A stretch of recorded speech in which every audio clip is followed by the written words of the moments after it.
We have to get up. And in fact, I want to thank you sitting there reflecting and seeing all you here. You obviously are the people that care and are out. Now our job is to go in and talk to others. And one of the opportunities is to go out. It's another event coming up Sunday, June 10th, noon to 2 at Veterans Park in Alden, New York. It's a prayer session, prayer. We need the prayer part, and not to belittle what Reverend Bean said, is we need to get the action part as well, as I think that we've heard. With that, I'd like to introduce our next speaker. It's Mary Clare O'Brien. Wait, 1 second. I was asked, before I forget, Mary Clare, donation box. We have a donation box here. I want to point that out before I forget.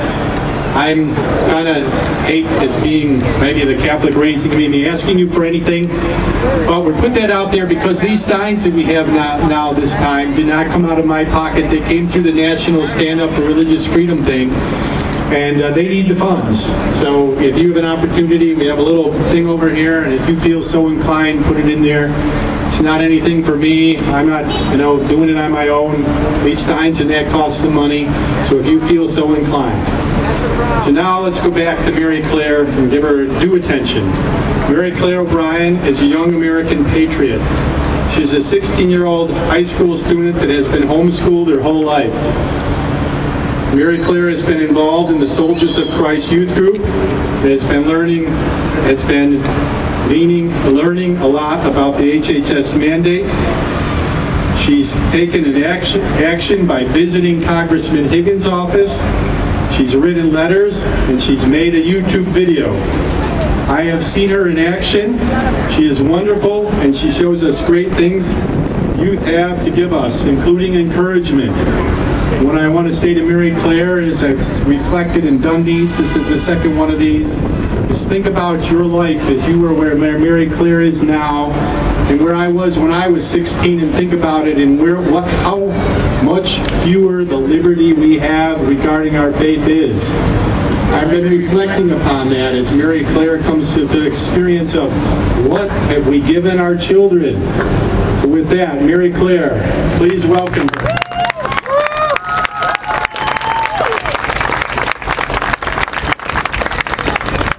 We, the people of the United States, in order to form a more perfect union, establish justice, ensure domestic tranquility, provide for the common defense, promote the general welfare, and secure the blessings of liberty to ourselves and our posterity, do ordain and establish this Constitution for the United States of America.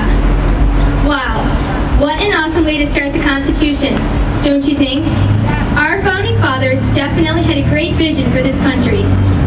They came up with a plan so that all people and their beliefs were respected. They were even smart enough to have a government of the people, by the people, and for the people. However, something has gone wrong. Something is not the way it should be. I think we all know what that is. The government is starting to dictate to us. They are way overstepping their boundaries. They have an agenda, and they are forcing unconstitutional mandates on the American people. That's a lot, and to make matters worse, many people don't seem to care. They are refusing to admit what this mandate is really about. You have probably heard, but I'm not Catholic. I'm not pro-life. I use contraception. This isn't my fight. I can't fight for something I don't believe in. Well, do you believe in freedom? Then this is your fight. Are you proud to be an American? Then this is your fight. Do you care about any of the amendments, which I certainly hope you do? Then this is your fight. The issue is not about being pro-choice, homosexual, or an atheist. The issue is not about being pro-life, heterosexual, or Catholic. We are all Americans. Don't we all believe in freedom? Yeah. I am sure you have heard it said, if we don't have First Amendment rights today, we won't have Second Amendment rights tomorrow. Every amendment to the Constitution affects every American, no matter who you are or what you believe in. The Constitution is the backbone of our country. It must be respected. Unfortunately, the Obama administration is trashing the United States Constitution and the rights of every American citizen, and many people are sitting back and letting them do this. Is this because they don't care, or is this because they have not been given the real facts? Abraham Lincoln said, "I am a firm believer in the people.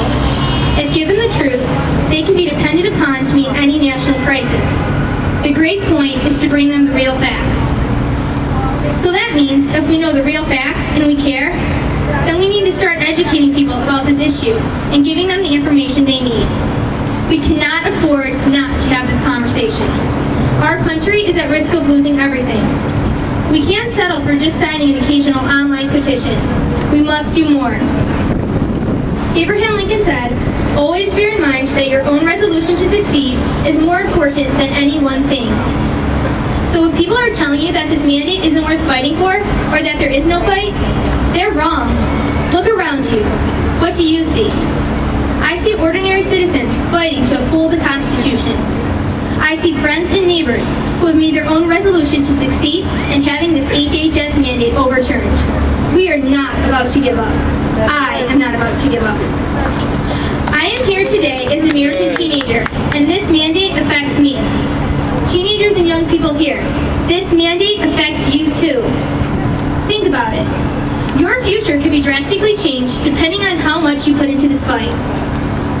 Are you stepping up? Are you accepting responsibility for your country? And are you willing to defend the United States Constitution? Where do we begin? How do we make our voices heard? I'm not a taxpayer or a voter, yet, but I will be soon, and I have every right to make my voice heard, and so do you. First of all, we need to start letting everyone know who doesn't speak for us. The secular media does not recognize the voices of young patriots. Instead, they selectively choose people who promote their own agenda. Well, let me tell you who does not speak for me.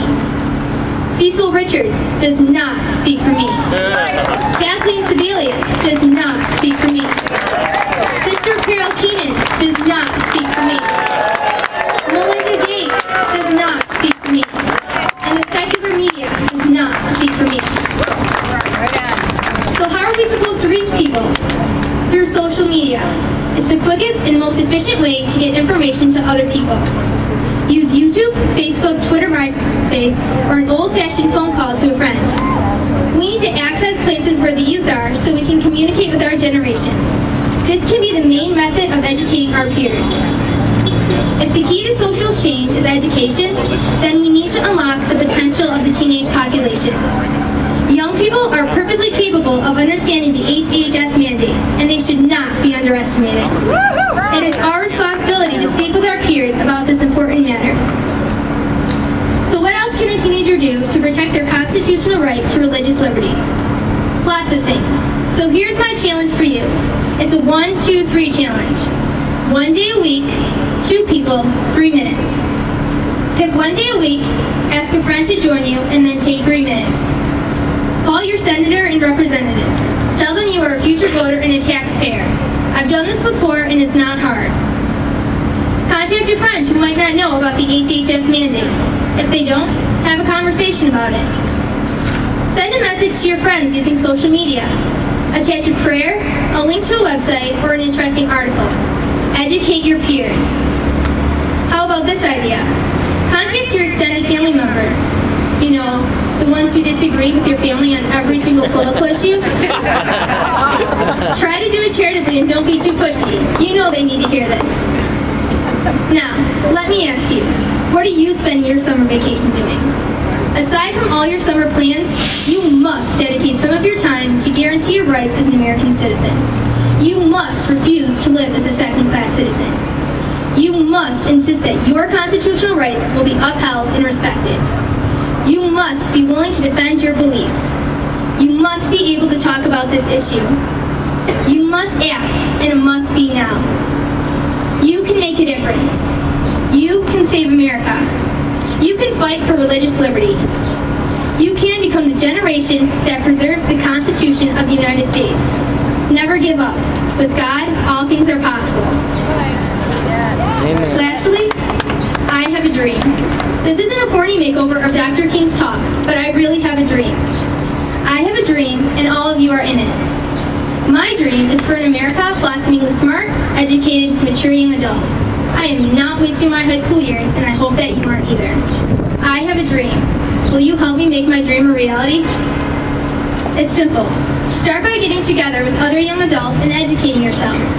Then get going to help others to understand the issues of the day.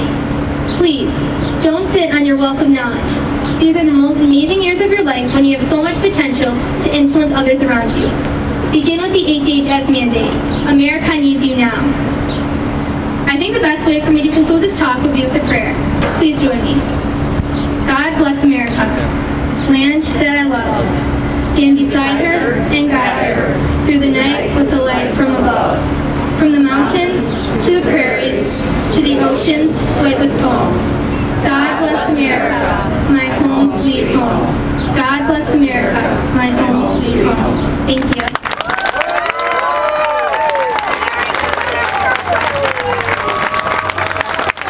Thank you, Mary Clare. Did not Mary Clare challenge her peers, but what about us? If she can go to Congressman Higgins' office, why can't we? Or any other congressman, not singling out poor Congressman Higgins. But we need to go. And if you're afraid to go, I'll go with you. You can reach me at stop HHS_Buffalo. I'll go with you. I've been there. I've done that with many congressmen. We need to go there. I now have no one to represent anymore. I'm just me. But if I can represent you, that makes a difference. If Mary Clare can go there and say, all I can represent is my parents who do vote, you know, that's a sad situation. So let's change that. Thank you, Mary Clare. Now with that, I'd like to introduce John Sisson. John is the President, CEO at Quality Inspection Service Incorporated, an award-winning private business owner, and a good friend of mine. I didn't, because of communications, can't do him justice with his what he's done for Western New York in the area of welding and other business opportunities. But businesses are affected as well as Catholic and other religious institutions. And so I'd like to welcome, please, John Sisson.